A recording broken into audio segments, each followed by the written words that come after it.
राम राम किसान भाइयों, मैं नितिन फिर से हाजिर हूँ आपके अपने चैनल फर्टिलाइजर एक्सपर्ट में। किसान भाइयों, आज हम बात करने वाले हैं जिंक सल्फेट को, कैल्शियम नाइट्रेट को और पोटास को। क्या इन तीनों को एक साथ मिला करके हम अपनी फसलों के अंदर उपयोग कर सकते हैं या फिर नहीं कर सकते?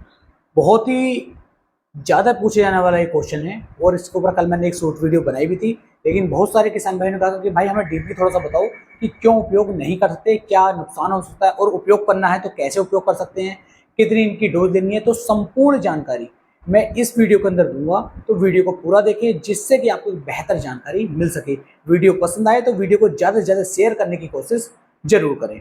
तो सबसे पहले देख लेते हैं हम पोटास को कि पोटास के क्या फायदे हैं और किस तरीके से ये काम करता है। तो देखिए, पोटास एक ऐसा खाद है, एक ऐसा तत्व है कि जब हम इसका उपयोग अपनी किसी भी फसल के अंदर करते हैं, अपनी मिट्टी के अंदर इसका उपयोग करते हैं, तो हमारी फसल को ये काफ़ी ज़्यादा मजबूती प्रदान करता है।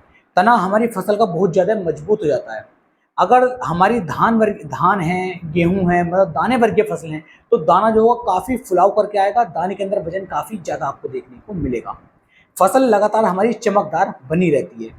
इसके अलावा किसान भाइयों, हमारी जो फसल है उसकी पैदावार में कम से कम 10 से 15% की वृद्धि देखने को मिल जाती है। तो बहुत सारे फायदे आपको पोटास के देखने को मिल जाते हैं। दूसरे बात कर रहे थे हम जिंक सल्फेट की, क्योंकि जिंक और सल्फर दोनों को, इस कॉम्बिनेशन को जिंक सल्फेट कहा गया है। अगर हमारे खेत के अंदर जिंक की कमी आ जाती है या सल्फर की कमी आ जाती है, तो हमारी फसल अच्छी तरीके से ग्रोथ, अच्छी तरीके से पैदावार नहीं कर पाती है, पैदावार में कमी देखने को मिलती है। हमारी जो फसल है उसके ऊपर किसान भाई आपको चमक भी बिल्कुल देखने को नहीं मिलेगी, बिल्कुल फीकी फीकी सी आपकी फसल रहेगी, अच्छी ग्रोथ फसल की देखने को नहीं मिलती है। तो जिंक सल्फर की कमी भी हमें पूरी करनी होती है। इसके अलावा बात कर रहे हैं हम कैल्शियम नाइट्रेट की। इसके अंदर आपको कैल्शियम और नाइट्रोजन दोनों को मिक्स करके दिया गया है, जो बहुत अच्छी तरीके से हमारी फसल की ग्रोथ और बढ़वार को करता है। फसल बिल्कुल हरी भरी होकर चलती है और फसल की जो पैदावार है वो भी काफ़ी ज़्यादा बढ़ जाती है। तो ये तो तीनों का इनका अलग अलग काम हो गया। अब किसान भाई ये सोचते हैं कि क्या हम इन तीनों को एक साथ मिला करके डालें या फिर ना डालें। सबसे पहले देखते हैं कैल्शियम नाइट्रेट और जिंक सल्फेट को। देखिए, कैल्शियम नाइट्रेट एक ऐसा खाद है जिसे कभी भी हमें सल्फेट वाले खादों के साथ नहीं मिलाना है। जैसे जिंक सल्फेट हो गया, अब इसके अंदर सल्फेट आ गया है, तो सल्फेट को यदि आप कैल्शियम नाइट्रेट के साथ मिलाते हैं तो इन दोनों के अंदर प्रतिक्रिया होनी शुरू हो जाएगी। और जैसे ही इनके अंदर प्रतिक्रिया शुरू होगी किसान भाइयों, ये खाद जो है पानी छोड़ना शुरू कर देगा। और जब आप इसका उपयोग अपने खेत के अंदर, अपनी फसल के अंदर करते हैं, तो इसके जो रिजल्ट है वो 100% की बजाय आपको 40%, 50% के आसपास ही देखने को मिल जाते हैं। उल्टा कभी कभार आपको ऐसा भी देखने को मिल सकता है कि आपकी जो फसल है वो पीली पड़नी शुरू हो सकती है, फसल खराब हो सकती है। तो इस तरह की दिक्कतें भी आपको देखने को मिल सकती हैं।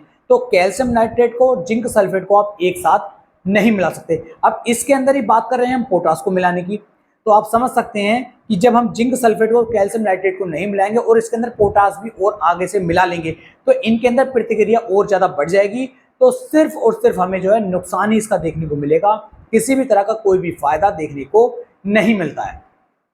अगर हमें इन तीनों का उपयोग करना है तो उपयोग करने का तरीका क्या है? तो इनका उपयोग करने का तरीका किसान भाई ये है कि कम से कम 10 से 15 दिन का अंतर इनमें आपको रखना चाहिए। मान लीजिए कैल्शियम नाइट्रेट का उपयोग आप आज की डेट में कर रहे हैं, तो आज से कम 15 दिन के बाद आपको जो है जिंक सल्फेट का उपयोग अपने खेत के अंदर करना चाहिए और उसके 15 दिन के बाद आप पोटास का उपयोग कर सकते हैं। बहुत ही बढ़िया वाले अच्छे रिजल्ट आपको देखने को मिल जाते हैं। लेकिन एक साथ तीनों को मिलाएंगे तो प्रतिक्रिया इनके अंदर स्वाभाविक है, वो होनी ही होनी है। पैसे की भी बर्बादी होगी, फसल भी बेकार हो सकती है, नष्ट हो सकती है। तो इन चीज़ों को आपको ध्यान रखना है। किसी भी तरह की कोई भी जानकारी आपको चाहिए, नीचे कमेंट सेक्शन में कमेंट कर सकते हैं। फ़ोन इतने आने हैं, एक नंबर मैंने दिया हुआ है 9837387433। एक दिन में कम से कम 1000 से ऊपर कॉल मुझे देखने को मिल रही हैं। तो सभी कॉलों को मैं नहीं उठा पा रहा हूँ, लेकिन कोशिश करता हूँ कि जितनी ज़्यादा से ज़्यादा कॉल मैं उठा पाऊँ उतनी कॉल उठा करके मैं किसान भाइयों के जवाब भी दे रहा हूँ। लेकिन भाई ये बात आप भी समझ सकते हैं, सभी कॉलों को उठाना स्वाभाविक नहीं है, मैं हर कॉल को नहीं उठा पा रहा हूँ।